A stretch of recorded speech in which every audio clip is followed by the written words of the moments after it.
The perception of the Iraqi dinar just shifted, not because of a rumor, not because of a guru's prediction, but because the ground truth in Baghdad finally became impossible to ignore. For years, the narrative was defined by waiting, by speculation, by the endless cycle of next week and any day now. That narrative is dead. What replaces it is something far more significant, the perception that Iraq is actually, finally, executing the reforms that matter. Let me take you inside the shift. On February 10th, Central Bank Governor Ali Alaq sat down with Ruda in Erbil and delivered the most important interview of the year. To the casual observer, it sounded like bad news. Alaq stated flatly that the central bank is not studying the topic of changing the exchange rate. He called market speculation great confusion and misplaced. He dismissed any link between the budget deficit and currency adjustment as an incorrect link. But here's where perception just shifted. The market finally understood what Alaq was actually saying. He wasn't denying that change was coming. He was explaining that the change wasn't going to come the way the speculators expected.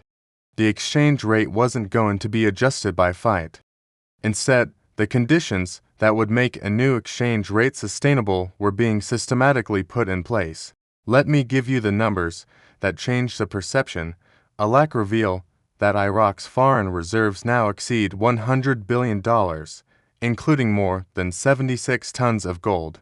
The money supply stands at approximately 100 trillion dinars, but here is the number that shifted everyone's understanding.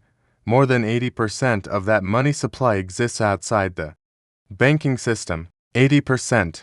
Trillions of dinars circulating in the shadow economy, invisible to tax authorities, unavailable for productive lending, and entirely beyond the reach of monetary policy.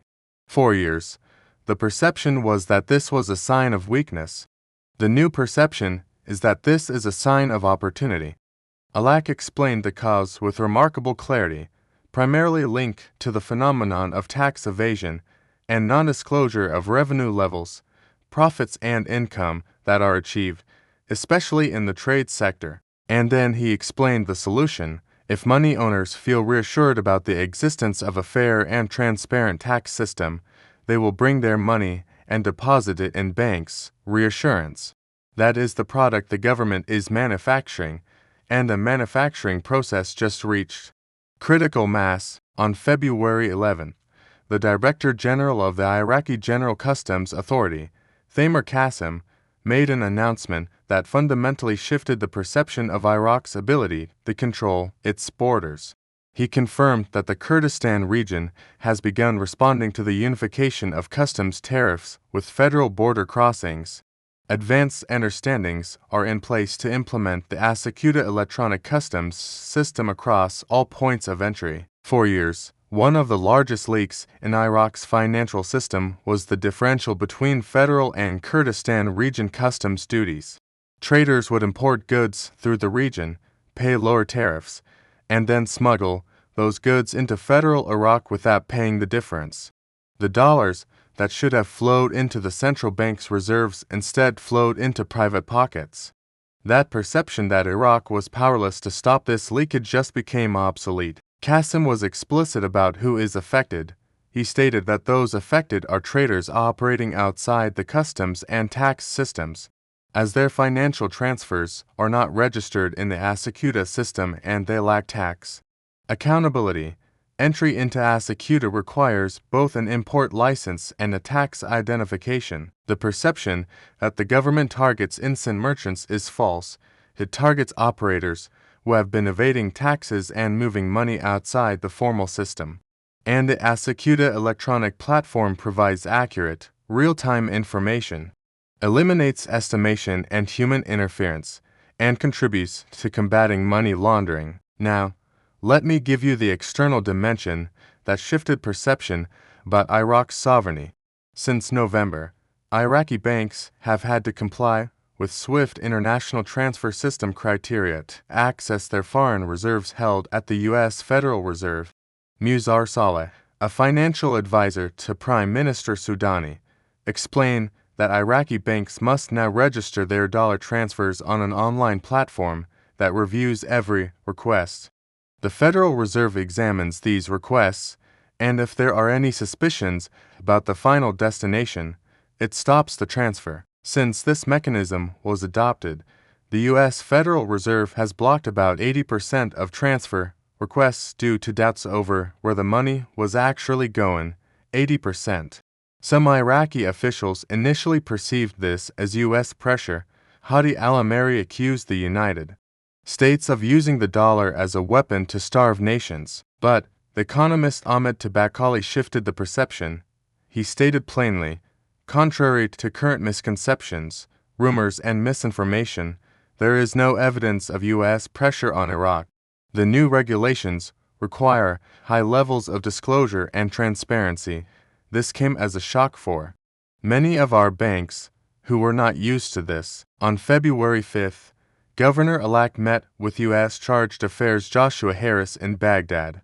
They discussed dollar sales, banking reforms, and ongoing cooperation aimed at strengthening Iraq's financial and monetary stability. Harris affirmed the United States' full readiness to continue supporting the efforts of the Central Bank of Iraq, enabling it to achieve its goals in enhancing financial and monetary stability. The perception of U.S.-Iraq relations just shifted from adversarial to cooperative. Now, let me give you the protest front, where perception shifted most dramatically. On February 8th, hundreds of traders protested in Baghdad, shutting down markets across the capital. They hung banners reading "Customs fees are killing citizens." In Basra, a wholesaler reported that container fees surged from 3 million dinars to 35 million dinars. "This is a disaster," he said. "We will be forced to sell goods at several times their normal prices." The Iraqi Traders Association called for a nationwide strike, demanding the immediate release of shipping containers stalled at Qasr port. The perception could have been that the government would cave, that the protests would force a reversal. But the government did not back down. MP Shagadi al-Zaidi dismissed the protests as an attempt to muddy the waters and stated the government would not reverse its implementation of the system. Baha al-Araji, head of the Construction and Development Bloc, explained that many traders previously imported goods through the Kurdistan region, where customs duties were lower and revenues did not reach the federal government. Under the new unified system, traders are now paying customs duties everywhere. He stated that objections were motivated by private interests rather than the public good. The General Authority of Customs announced that revenues exceeded 137 billion Iraqi dinars in January, attributing the increase to the implementation of the new tariff decision. It rejected social media claims that the new tariff caused revenue losses, stating the reality was entirely the opposite. The perception that Iraq's government is weak, that it cannot stand up to vested interests, just shifted. Now, let me give you the exchange rate reality that frames everything. The official central bank rate stands at 1,320 dinars to the dollar. The parallel market trades around 1,570 dinars. This gap has caused real pain. Saad Altai, a retiree who helps his son run a small shop in Baghdad's Karada district, described it as a real problem. When the dollar was valued at 1,470, his pension was worth $336. At 1,570 dinars, his pension is worth $314. This is real. This is painful. But Alaq described the currency fluctuation as a temporary situation. The cabinet has decided to oblige all state bodies to sell goods and services in Iraq in dinars at the central bank's exchange rate of 1,320 to the dollar. Saleh argued that these measures are important as they show that the state is there to protect the market and citizens. The perception that the government is absent, that it doesn't care about the pain of ordinary Iraqis, just shifted. So, what happens next? What happens when perception shifts from waiting to watching, from speculation to observation, from rumor to reality? What happens next is the flow. when that 80% of the currency circulating outside the banking system finally feels reassured, when the ASYCUDA system proves it cannot be evaded, when the Federal Reserve blocks prove they cannot be bypassed, when the government proves it will not be deterred by protests, then that 80% will begin to flow into the formal economy. Alaq explained it perfectly. If money owners feel reassured about the existence of a fair and transparent tax system, they will bring their money and deposit it in banks. What happens next is reassurance becoming reality. What happens next is the shadow economy becoming the formal economy. What happens next is the 80% becoming the 100%. When that happens, when the 80% starts flowing into banks, that inflow of deposits will expand the lending capacity of the banking system. That expanded lending will fuel investment and consumption.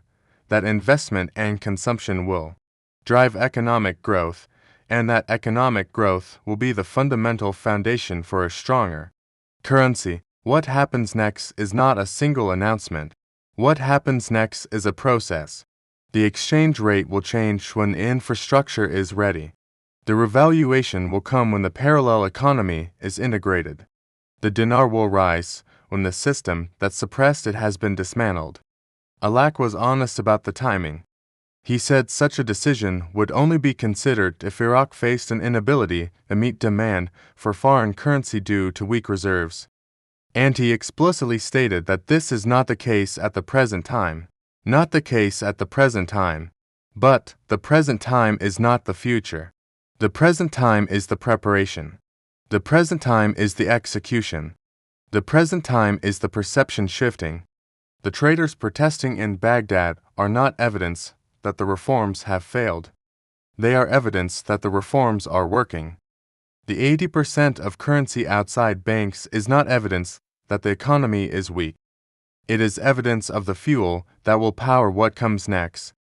The parallel market rate is not evidence of a collapsing currency. It is the last gasp of a dying system. The perception just shifted. From waiting to watching. From speculation to observation.